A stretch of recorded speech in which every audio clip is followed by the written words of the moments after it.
Hello viewers, আমি আজকে আপনাদের মাঝে আমার মনের ভিতর জমা দুঃখ আমি সব শেয়ার করব। কেন শেয়ার করব? কারণ আমার দুঃখ শেয়ার করার মতো একটা মানুষও নাই। আমার বয়স যখন 14 বছর, তখন থেকে আমি ক্ষেত খামারে কাজ করে বেড়াই, পাশাপাশি পড়ালেখাও ছিল। বেশ, যখন 14 বছর থেকে 18 বছর পড়লো, তখন আমার বাসায় কিছু টাকার দরকার ছিল। এই টাকার জন্য গেছিলাম আমি ঢাকায়। ঢাকায় 2 বছর চাকরি করে আইছি। তারপরে যে অফিসে চাকরি করছি, সেই অফিসে কয়েকদিন কাজ করে বের হয়ে আইছি, আর যাইনি।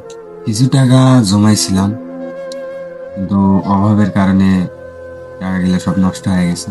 তারপর থেকে আবারও টাকার পিছনে ছুটলাম, পড়ালেখা আর হলো না। আর এখন আমি বুঝতেছি পড়ালেখা না করে কি জ্বালা। তারপরে গেলাম কুমিল্লায়।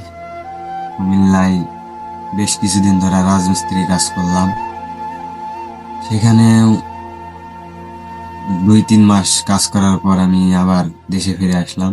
পরে আবার মনে মনে ভাবলাম যে আবার পড়ালেখাটা স্টার্ট করি, কিন্তু লজ্জায় আর স্যারের সামনে যাইতেই মন চায়নি। কারণ পরীক্ষার ফি চাইছিল, আমি দেইনি। আরো অনেক কি যেন করতে হয়, তার জন্য টাকা চাইছিল, আমি দেইনি। আর এখন যদি যাই স্যারের কাছে, তাহলে আমি লজ্জায় কিভাবে যাব? এই জন্য এখন আমায় কাজ করতে হয়, অনেক পরিশ্রম হয়। এখন ভাবতেছি একটা ব্যবসা বাণিজ্য করব, সেই টাকাটাও নাই। আর যাই হোক, আপনারা যারা আমার ভিডিওটা দেখছেন, যদি আমার বয়সী কেউ হয়ে থাকেন, পড়ালেখা ছাড়বেন না, পড়ালেখা করেই যাবেন। কারণ আমি বুঝতেছি যে আমার কত জানা। যদি এই ভিডিওটি ভালো লেগে থাকে, সবাইকে দেখার সুযোগ করে দিবেন। আল্লাহ হাফেজ, ভালো থাকবেন।